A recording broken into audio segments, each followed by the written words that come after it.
Okay, I propose we start.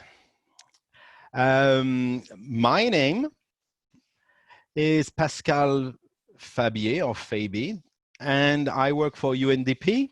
I actually lead this green commodities community with a few people here on the call. I work for the Green Commodities Program, and I've met many of you in the past, but maybe not recently, so it's good to have you here. So we welcome all of you. It's great to see you, so many of you, and we value your time. We know that many of us are spending a lot of time in Zoom, so we value very much the time you're spending with us. So thank you. This particular virtual workshop today is about good practice or emerging practice, and it's part of a thematic stream in the green commodities community on landscape and jurisdictional approaches.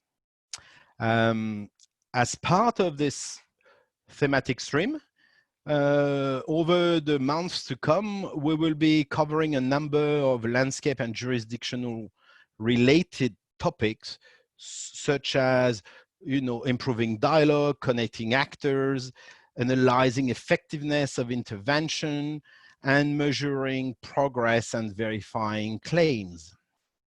So a rich program of 3 or 4 virtual workshops that are going to take us throughout the rest of the year, if the topic interests you. Today, we are delighted to have our colleagues from ICIL who will be discussing with us the topic of making and verifying claims of jurisdictional sustainability. How do we go about it as practitioners, and how companies are confronted with this issue?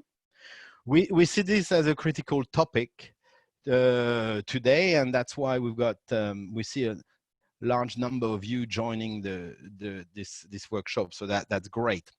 ICIL and UNDP are collaborating on this, but we are collaborating on many other fronts. We've got several streams of conversation about our collaboration, and it's always very exciting to have the team of ICIL talking to us. And this is one team of ICIL specialized. And I will, we've got Patrick Mallet and David Olander and Josh here, and maybe some other people whom I will invite to introduce themselves. So for me, I'm not going to use more of my time. I'm going to hand over to you, Patrick. You've disappeared from my screen. You're somewhere. There, Patrick. Oh, here, top right. Patrick, over to you. Welcome, and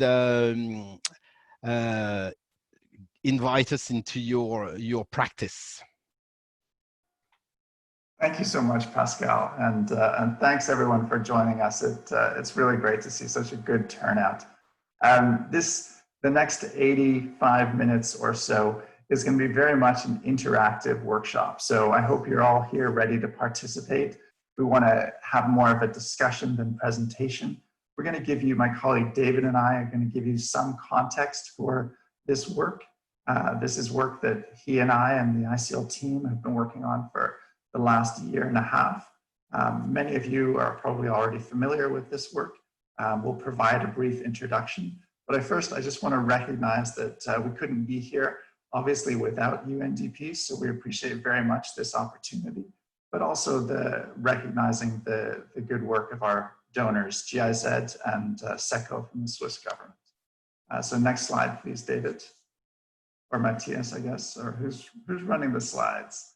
If anyone isn't familiar with the ICL Alliance, it is the global network of leading and credible sustainability standards. Many of those logos you probably recognize across multiple sectors, obviously a lot in agriculture, deforestation, commodities, which is partly why we're engaging in the jurisdictional work, but everything from golf courses to jewelry to water quality and integrity. So really a diversity of members. And you might wonder why it is that ICL, with a focus on sustainability standards, is leading work to think about monitoring and verification at a jurisdictional scale. And it's not actually that much of a stretch, and we'll go into this a little bit, but essentially what we're trying to do is ensure that we can find solutions at scale that are credible and are delivering the sustainability changes on the ground. And that goes for sustainability standards as much as for jurisdictional initiatives. Next slide, David. So just to give you an overview, there's two parts to the conversation today. David will be walking us through the presentation component. That is focused first on what are we talking about when we talk about landscape and jurisdictional approaches? What are some of the key features and examples, but already getting into a discussion of your experiences. Then we will talk a bit about the content of this guide, kind of the foundation piece for this conversation, but also very much as a lead into breakout discussions that will enable you to share your experiences. So before we start, what I'd like to do is give everybody an opportunity, before we go to the poll, sorry, David, we still haven't done introductions. Now we are a lot of people on the call, so we're up to 58. We're not doing introductions. What I'd like is if everybody can open your chat box. There's a chat button at the bottom middle of your screen. You click on that, you'll see the chat box. I'd like you to introduce yourselves virtually. We'll just give you a couple of minutes to write just your name, what your organization is, and potentially your role if you'd like, and also where you are in the world. It's always interesting to see where we find people on these webinars. So just a couple of minutes, start typing into your chat box, and then you can see where everyone else is from as well.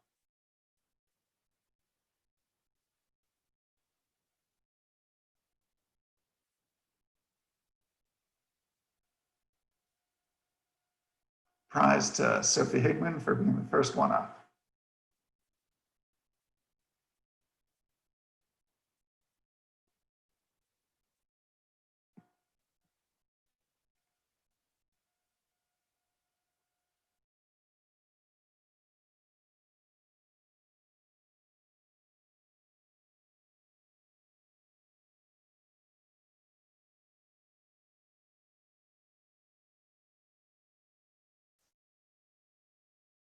Wow. So I started this webinar at 6:30 in my morning, and I thought I was doing badly, but Indonesia, Japan, I think you're having a late night yourselves. So thank you for staying on the call so late in your day.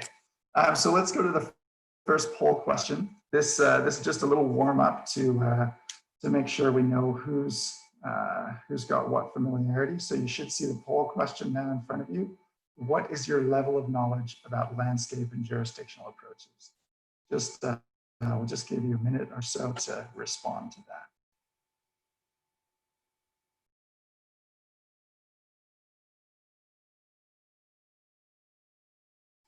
Okay, real good. 60% have voted already. Just give you another second.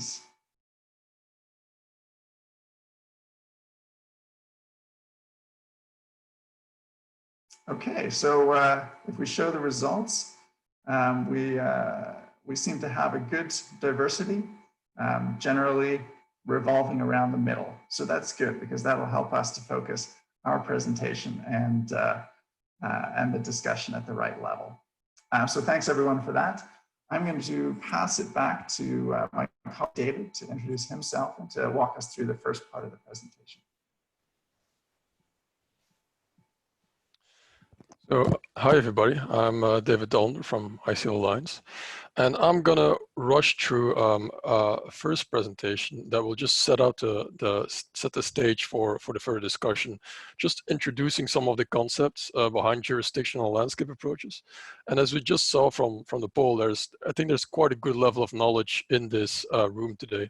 So I'm gonna do this, speed this up a bit so that we can quickly get to the first discussion round with all of you. So to kind of explain what landscape and jurisdictional approaches are, I always find it useful to use this type of visuals. And this one is actually from an excellent report that UNDP put out last year. And so what standard and certification systems are focused on, and what ISEAL has traditionally been focused on, is tools and standards that are developed at a global level, but that focus on performance and at actions at the farm level, or that might be a plantation, a concession, or whatever the production unit might be. And of course, the concept or the theory behind landscape and jurisdictional approaches is that you are going to look at a broader scope that goes beyond just the farm gate. Now, there's a couple of reasons why you want to do that, or why that has a lot of potential in comparison to standards or certification. The first one is scalability, and that means that, of course, if you're going to address challenges on a farm-by-farm level, you might be able to have impacts, but this is quite challenging, especially because you have to adapt your approach to each farm. Now, landscape and jurisdictional approaches really hold the potential to go to scale and to create an enabling environment for a lot of individual producers to quickly or to address their sustainability challenges. Secondly, there's some issues that are inherently more or that where it's more useful to address them at a landscape or jurisdictional level. And we're thinking about things like watershed management or biodiversity or deforestation, which don't stop at the farm gate. So it is more logical in a sense to try to address these at those larger scales. Thirdly, local ownership and government involvement is a big one. And we will be getting back to this later in the discussion today, because it is a big question of how can you mobilize local players to address sustainability challenges. Smallholder inclusion is quite important here as well. We know that a lot of sustainability standards or other supply chain tools are quite difficult are quite difficult to reach some of the more informal or smaller producers in the sector. And also the issue of leakage, where you would have certified entities next to non-certified entities, and markets that basically provide incentives to both type of actors. That also is a problem that you could potentially solve by just addressing sustainability issues across a whole landscape or jurisdiction. Now, I quickly want to zoom in on a couple of concrete examples here. One of the most talked about examples in the jurisdictional space is the Mato Grosso PCI strategy. So Mato Grosso is a very large state in Brazil. It exports a lot of soy, beef, and pulp and paper as well, if I'm not mistaken. And so they have for many years been working on a statewide sustainability strategy that has been consolidated in this PCI jurisdictional approach. And what that means is that they have set statewide targets for production, but also for conservation, for restoration, for working with producers, etc. Another approach here is Sabah, which is a state in Malaysia. And they have done something similar, but they have set they have explicitly connected this to moving all their palm oil plantations in their state towards certification. So first towards the MSPO, so the Malaysian palm oil standards, and then towards RSPO, the global standard. And a last example I want to highlight is the Cocoa and Forest Initiatives, which is a collaboration between two countries, Ghana and Cote d'Ivoire, and a range of companies and other stakeholders. And obviously they are looking at deforestation in the cocoa sector. And what they've done is identify some of the key hotspots within those countries, and then find ways how companies can come together and basically address this in a collective manner. Now, I'm just really briefly skimming over these to illustrate the large, the variety across the jurisdictional space. Mato Grosso is a state of 900,000 square kilometers, which is massive. Sabah is much smaller, and then the CFI covers two countries. And not just in size are they different, but also in the strategies that they're putting forward. They're quite varied. Now, a lot of the common features that they have is something that we want to talk about later in this session. On the next slide, I just also wanted to highlight the members of the Governance Task Force on Climate and Forests. So these are a range of jurisdictions that are committing to tackle deforestation. This is just another example of how we're seeing this approach and this action popping up all over the world. In addition to that, so in addition to the specific initiatives in jurisdictions and at the local level, we're seeing that there's a whole ecosystem of different actors that are engaging with landscape and jurisdictional approaches, and that are looking to support, recognize, and incentivize this type of approaches. So we have industry and networks such as TFA and CGF that are looking to see how they can work with these approaches. We have coalitions and networks, such as, for example, the CGF that I just mentioned, but also LTKL in Indonesia, and a Coalition for Sustainable Livelihoods that group together a number of jurisdictional initiatives and try to improve and support them. And then you have what for us as ISEAL are some of the most interesting initiatives are the landscape and jurisdictional assessments, which are trying to develop methodologies to consistently measure and monitor what is happening across jurisdictions in terms of their progress on sustainability. And that's something that we will dig into later in this workshop as well.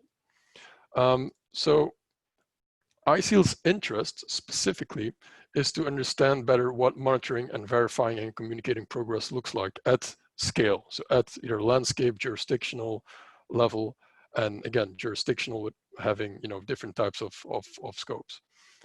We're also looking to work with our members and other sustainability initiatives to think forward about how practically that could be done. And the end goal really is to start thinking about what credible and consistent claims making in this space looks like. Because you can imagine that certain companies are interested in saying, we are sourcing zero deforestation commodities, zero deforestation soy, for example, from this jurisdiction, and we're making that claim based on the strategy that the jurisdiction has, for example. Or you have jurisdictions saying, we are a green jurisdiction because we have this plan. And the question then, of course, becomes, how can we do this in a more credible and consistent way if all of these jurisdictions that I highlighted above, for example, are trying to do these, make similar communications about this. So I'll stop here and turn it back to Patrick for the next part of the discussion. Great, thanks, David. So we're actually going to go straight into a second poll. So if you can see the question there and just bring it up in front of you. What do you think of jurisdictional landscape approaches? And as you're answering, I will say I think the jury's out still for us. So don't feel obligated to indicate an endorsement or a love of jurisdictional approaches if that's not how you're feeling.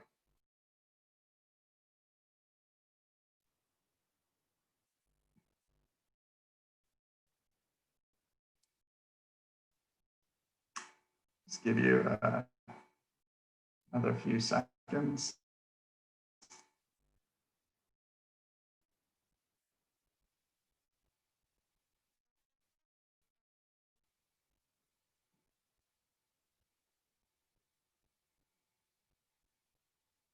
Okay, I think we can bring up the poll results. So again, middle of the road, fine. The model is promising, needs further testing and piloting. That is probably what we would say as well. And certainly that's the status of a lot of the initiatives that are on landscape jurisdictional approaches. Very much about really seeing if this works. And one of the key things that maybe it'll come out in discussions is whether or not the promise can be fulfilled. The expectations around jurisdictional approaches really are high, particularly from, for example, sourcing companies who kind of want an easy, quick risk-free solution that certification may not have provided in the past. And I think there's a reality check needed just to see, okay, well, how quickly does change happen at jurisdictional scale? But let's use this poll question as a launching point for a bit of an open discussion. Now, we recognize that more than 50 of us, 58 people on the call, it's going to be tough to have a full group discussion. What I'd like to do is, first of all, read the question: what are the key ingredients for a successful jurisdictional landscape approach? But instead of just having a free-for-all, let's start first, if everyone still has their chat box open, think for a couple of minutes about what you see as some of the key ingredients and type that into the chat. And then we can use that as a basis for discussion. So we'll just give you a couple of minutes now if you want to enter some responses in the chat box.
Excellent. I see somebody's got a 7-point list.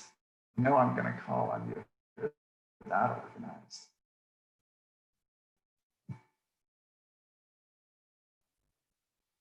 Okay, maybe just one more minute.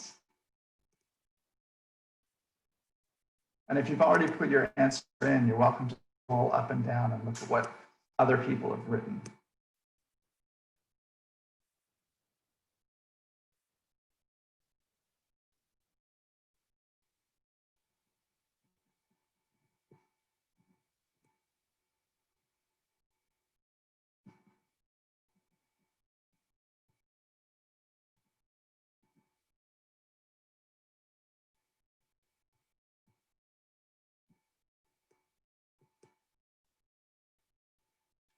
Great. Okay, thanks everyone. If you haven't quite finished, you're welcome to continue to type in. But let's get into a bit of a discussion now. We're going to take about 15 minutes for this. I saw a number of themes emerging, and obviously I didn't catch everything there. But I think starting from the top, one of the pieces I saw, local government engagement coming in a number of different ways, either having locally driven policies in place that are enabling or creating an enabling environment, potentially having local governments playing an enforcement role. Does anyone who put in anything related to governments want to speak to that, why you think local government engagement is important? And if we could go to a full video screen and lose the PowerPoint presentation, we can see more people. What I'm going to ask is, you've got a reactions button down at the bottom. If you'd like to speak, put your thumbs up. So just click on the thumbs up icon, and we'll see if we can flip back and forth between the screens and try to catch everyone who wants to say something. So anybody want to come in on, first of all, on government, local government engagement? Why is that important, or what roles do you see them playing?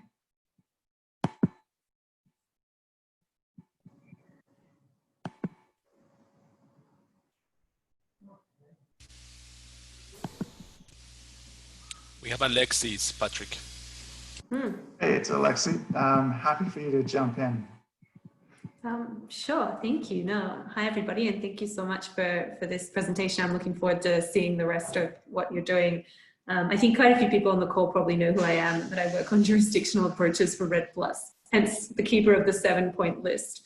Nice. But no, I think it's right. I mean, I agree with pretty much everything that people have put in their chat box, and certainly local government support, whichever level of government or multiple levels of government support is what's really needed for it to be effective. And I think, but beyond just the sort of the support of the government, the current government, and the leadership of the current government, it's to find a way in which it also is durable beyond the current government, so beyond a single electoral cycle or a single administration. And that can be partly by having the multiple levels of government. So if it's local connecting to state, connecting to national, or as well as sort of enshrining it in legal and policy frameworks that are more durable.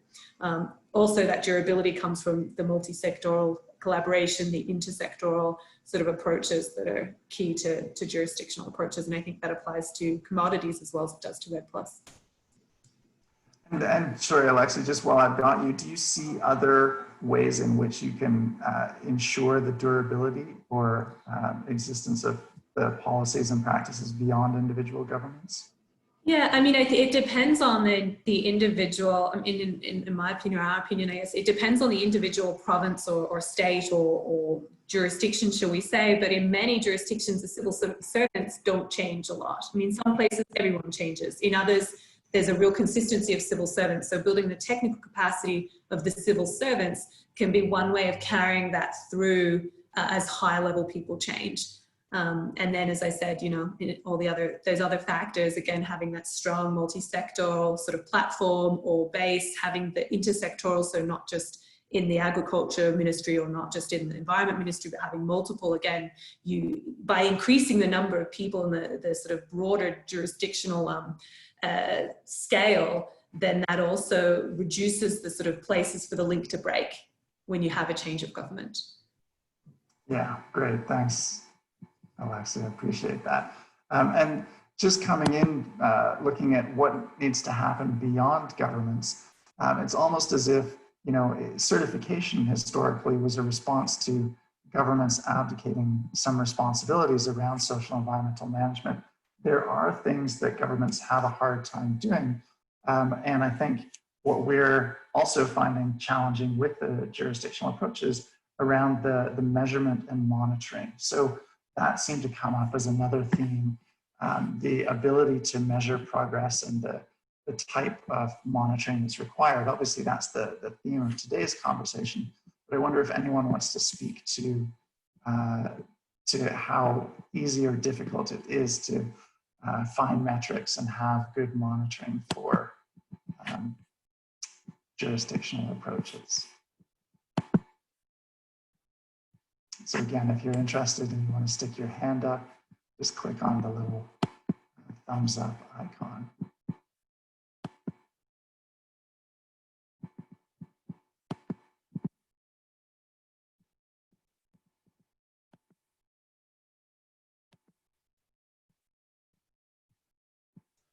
I've got Tony Hill. Tony, you're unmuted. Hi. Yes, speaking from our experience of working with Landscale, the Landscale framework, and looking at how the indicators and performance metrics are working out in their pilots, I think it's evident that it's challenging sometimes to pick on reliable performance metrics for ecological issues.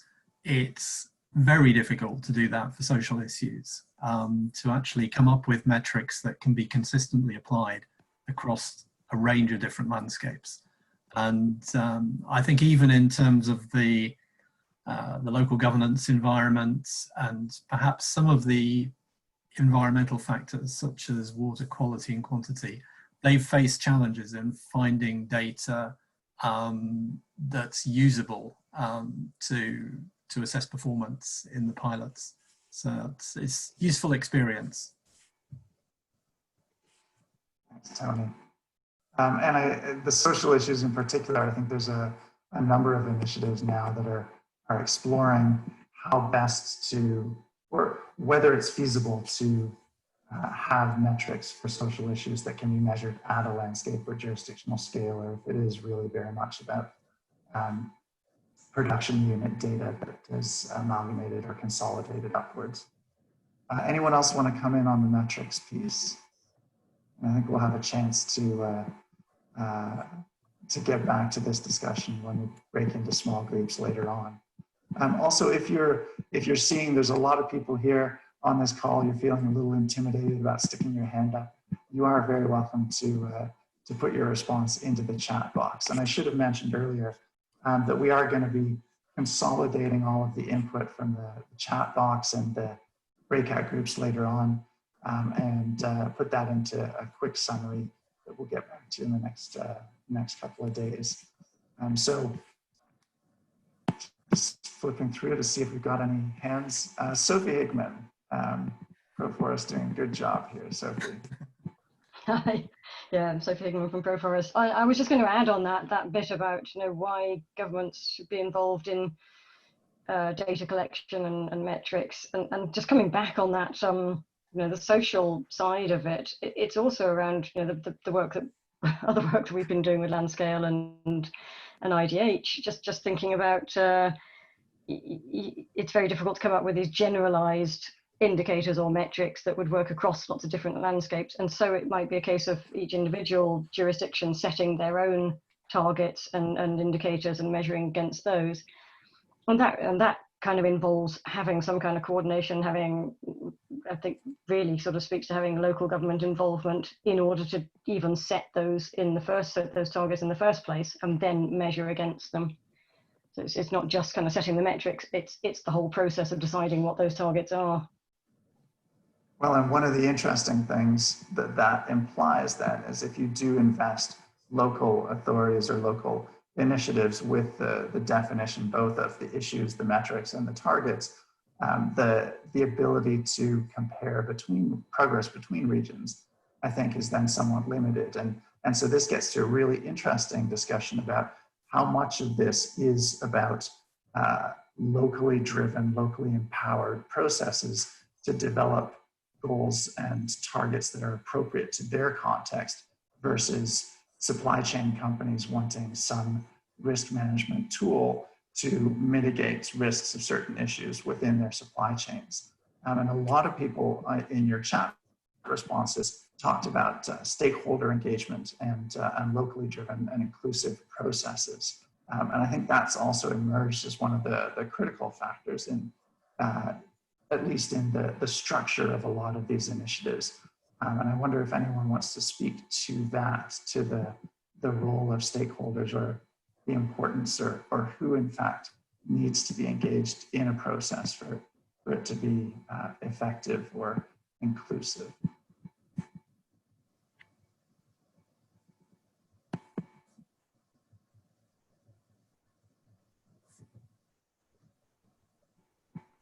Maybe I'll just identify some of the people who put stakeholders. You don't have to speak, but if you want to. I see Elke Peterson in your comment focused on stakeholders. OG, I can't remember who OG was, but critical mass of local actors who share a vision.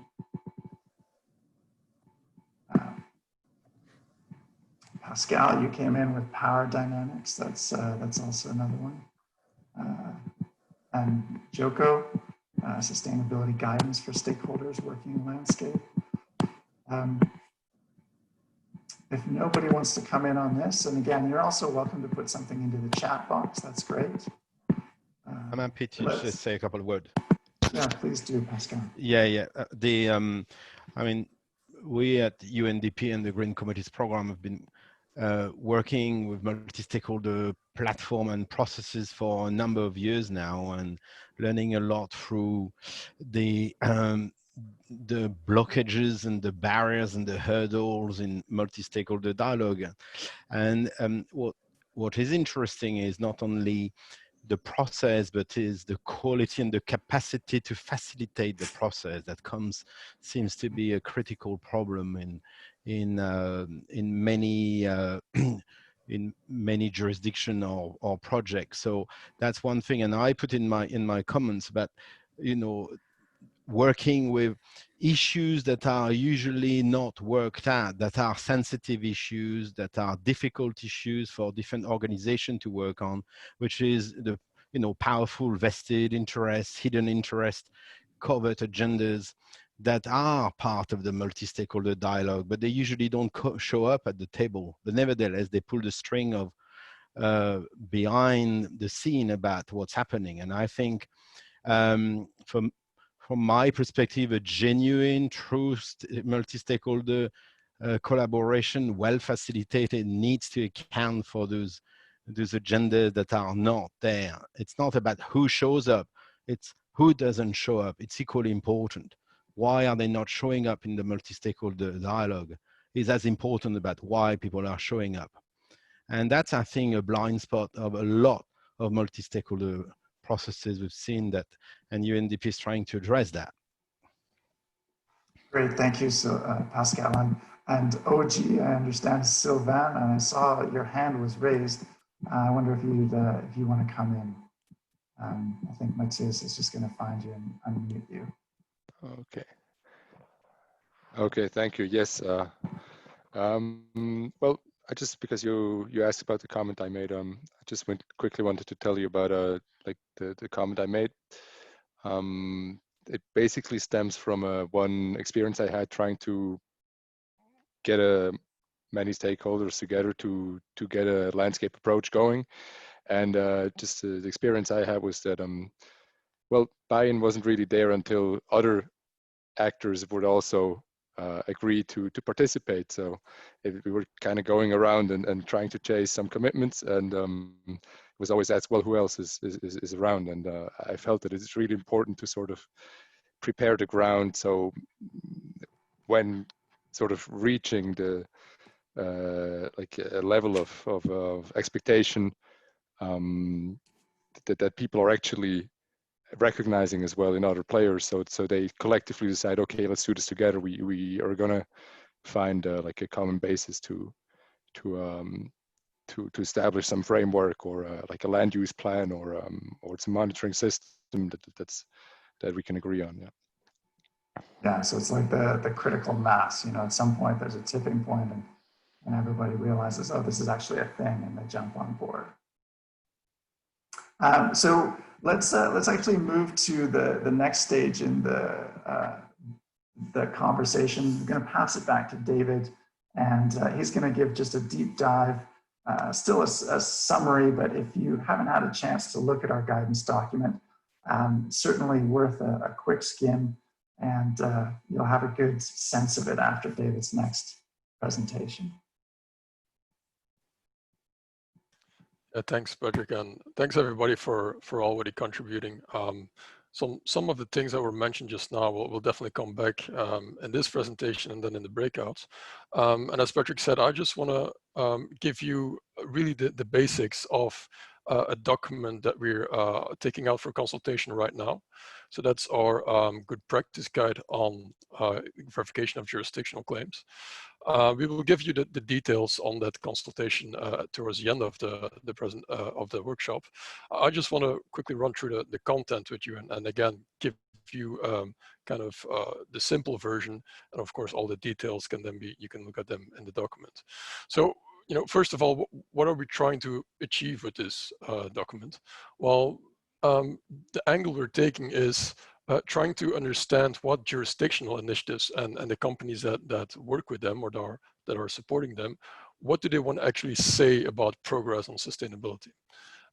So that really relates to the type of claims they want to make.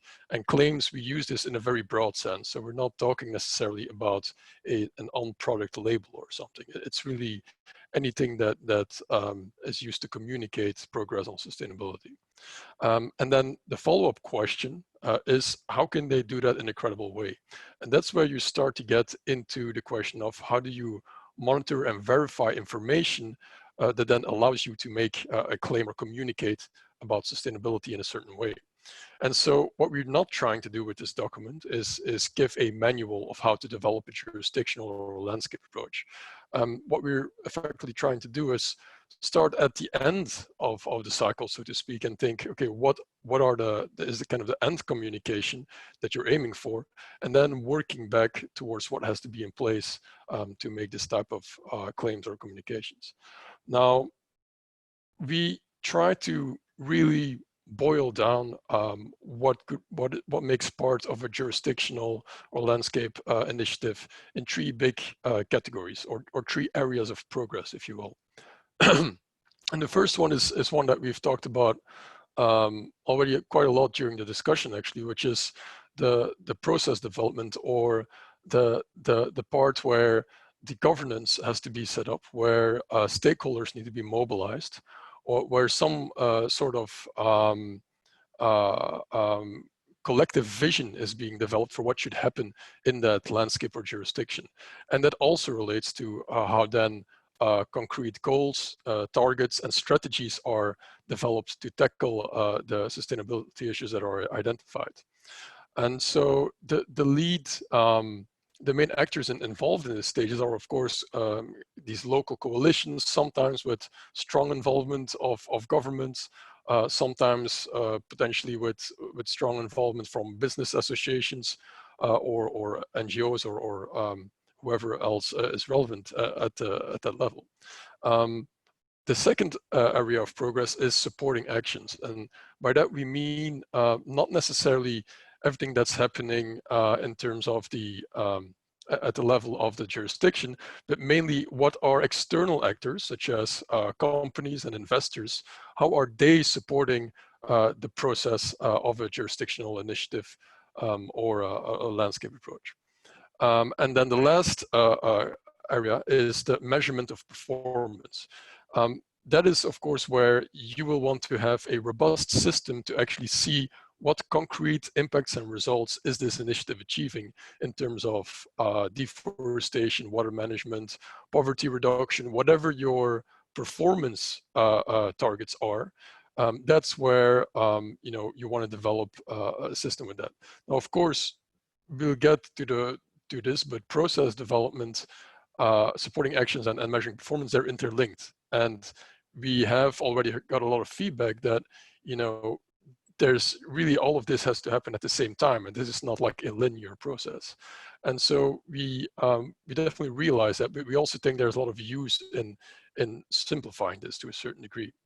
Now, for each area of progress, we think different types of claims can be made. And that is again where we want to take this as a starting point to take more concretely what needs to fall in place. Now, I'm going to run quickly through each of these areas of progress and just highlight what we've put in the guidance. And then in the breakout sessions, we want to hear much more from your side, what your thoughts on this are, what your experiences are in actually working in these with jurisdictional initiatives. So on the side of effective processes and governance, it's of course important to recognize that each jurisdictional landscape initiative is unique in a sense, and the set of actors that will come together, the set of priorities they will set, that will be based on that local experience. But at the same time, there's a lot of commonalities and similar elements that have to fall in place. And the first one is obviously that there needs to be some form of governance being put into place. Now, that doesn't necessarily mean from the a very formalized structure that can come in many different forms, but there needs to be some agreement, some idea of shared responsibilities, and that of course then forms the basis of a second element, which is the planning, so the actual development of goals, targets, and strategies. And then lastly is the development of a monitoring strategy or a monitoring mechanism. And that of course then relates also to the performance monitoring piece that we'll get to in a bit. Secondly, these supporting actions that we identified, these can come in a way of different forms, but we've tried to again simplify this in our guidance by thinking about mainly how can companies, mainly sourcing companies, how can they support jurisdictional initiatives? And so the first one is obviously through funding, either for specific actions or projects within a landscape or jurisdiction that is in line with the goals and targets of that jurisdictional initiative. Or that could be funding directly for the jurisdictional initiative in its entirety, so for some of the process elements. It could also be that companies involved might want to provide in-kind support to jurisdictional initiative, expertise, staff resources, sharing of data, and of course, enhancing their visibility. And then the last one is probably quite important, is the question of preferential sourcing and how could companies potentially provide longer term sourcing contracts, better pricing or premiums attached to the jurisdictional performance or to jurisdictional landscape initiatives. And then lastly, the area of measuring performance. That's where on this slide, we've really boiled down a lot of technical issues, because this is really where you have to get really specific for each issue that you're trying to measure, whether that's deforestation or child labor. What type of data and what type of methodologies do we need to have to then make any claims about that? And so we've boiled that down in 2 steps. First, the monitoring step, where it's all about data collection, selecting the right metrics that are appropriate for the scale you're working on. Also looking at you know, the collection method of that and how you document that. And then the second step, verification, where it's basically looking at the integrity of all the data that is being collected at that landscape or jurisdictional level, and seeing if that allows you to make a robust enough claim. And the verification part, probably important to note that that might happen within a jurisdictional initiative itself, or it could be a company that wants to do a verification on top of data that is coming from a jurisdictional initiative. Or it might be some type of platform or measuring framework. For example, Landscale or IDH or some of the other initiatives in that space, they might want to do verification on top of the data that is coming out of jurisdictional landscape initiatives as well. So to conclude with this, we think these 3 areas of progress, the 3 types of claims they can lead to, we haven't, you know, we've tried to put some examples in our guidance around these. And I think these are really what you would call just straw dolls, just ideas to shape, and we don't exactly know how any specific initiative or company, how they want to make their claims. But again, by thinking about what type of claim they want to make, it's going to be easier about how we can actually get the data and how we can actually create a robust system behind that claim. So I hope that was quite clear. We're now going to try to go, or well, we're certainly going to go into the breakout discussions. There will be good 30-35 minutes. Each group will have a moderator and a note taker. I think we're going to be groups of about 8, 9 to 10 people, maybe. So keep your answers quite short so everybody can talk. And as I mentioned, you know, this feedback from the breakouts will be used in ISEAL's as feedback for our consultation. So really quickly, the 2 key questions we're looking at for you to discuss in these breakouts is first, is this, you know, are these 3 areas of progress and these 3 types of claims that ISEAL that we're putting forward in our guidance, do these make sense? Is this useful and relevant for the work you're doing? And then secondly, from your experience on working with landscape and jurisdictions, what is important to communicate about and communicate in terms of progress?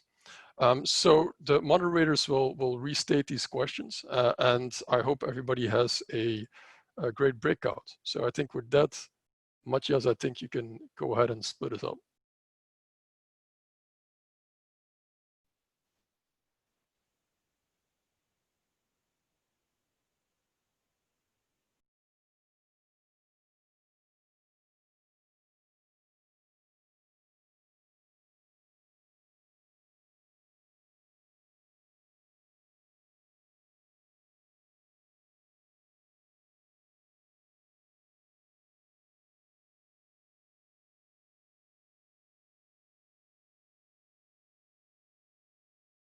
Hi, Matthias. I think there's another minute left. We just broke up the group just now. No, there's another minute, so people are Okay. coming back by themselves. We are Yeah. back on time, Matthias.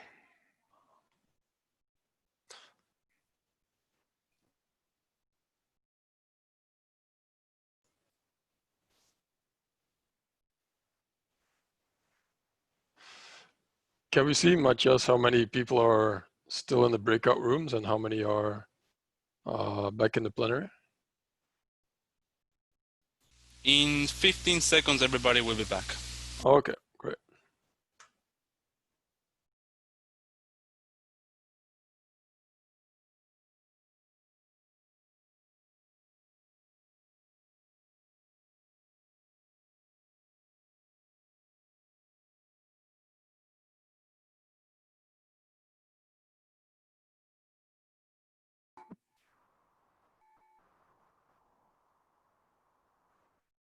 Great, we're just waiting for people to come back into the main session. Give everyone a minute just to get settled.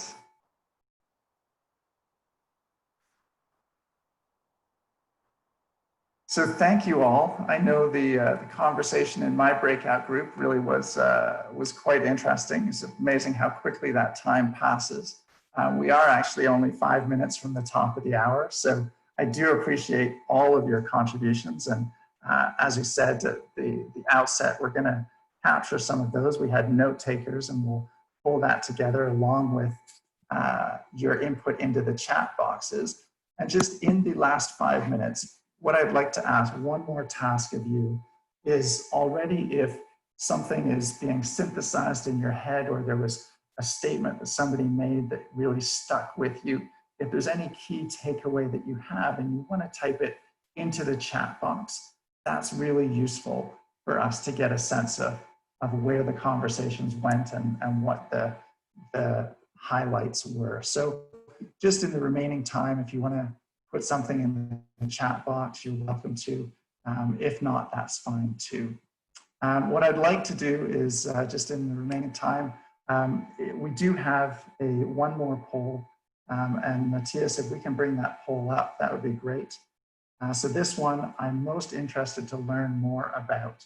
And we split it out into the 3 different components of our guidance: processes, supporting actions, and performance measurement. Just take a minute to respond to that poll.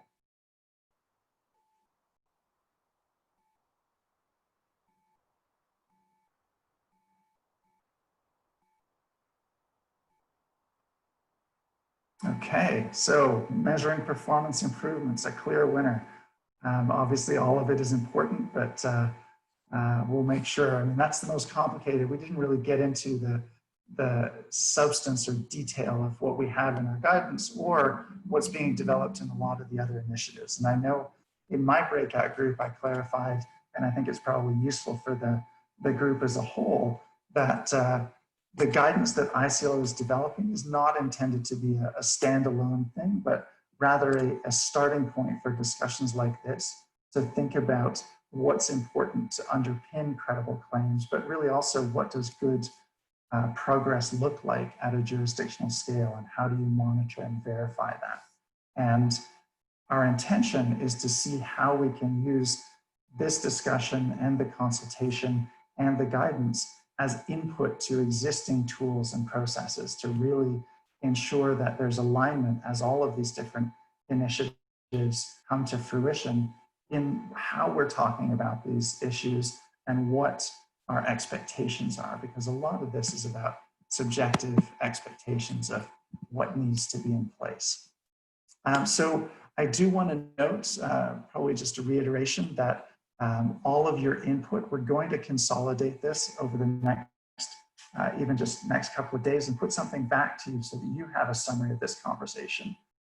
If we also want to get a sense of the extent to which this is the start of a longer or deeper conversation. So whether we have an interest in digging deeper. And probably the most efficient way to do that, and just as a final option or participatory piece, is if you're interested in continuing this conversation or digging deeper into some of these issues through UNDP, through this network, if you want to put your thumb up, then we can definitely take a gauge. And you can put your real thumb up, or you can put your virtual thumb up. If you put your virtual thumb up, we'll probably see it more easily. I'm seeing just flipping through half the fun.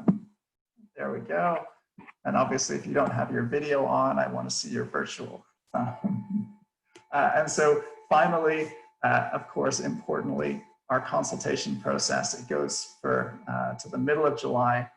We will send these slides to you, so you don't have to madly scribble the web address, but we would appreciate really very much if you had a chance to look at the guidance, and if you have any thoughts, either based on this conversation or what you read in the guidance, to share those with us.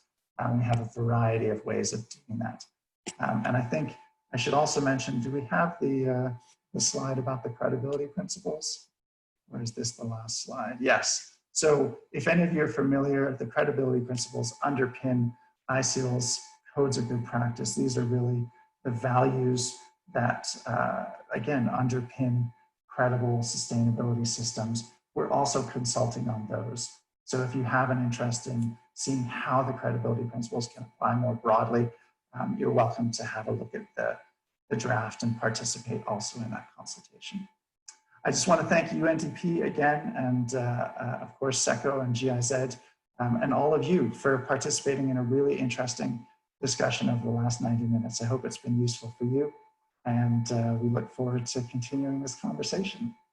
Thank you so much. Thank you, Patrick. Thank you, David. Thank you, everyone. See you again in this thematic streams, and have a great day.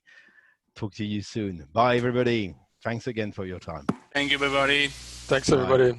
Thank you. Bye. Bye. Thank you.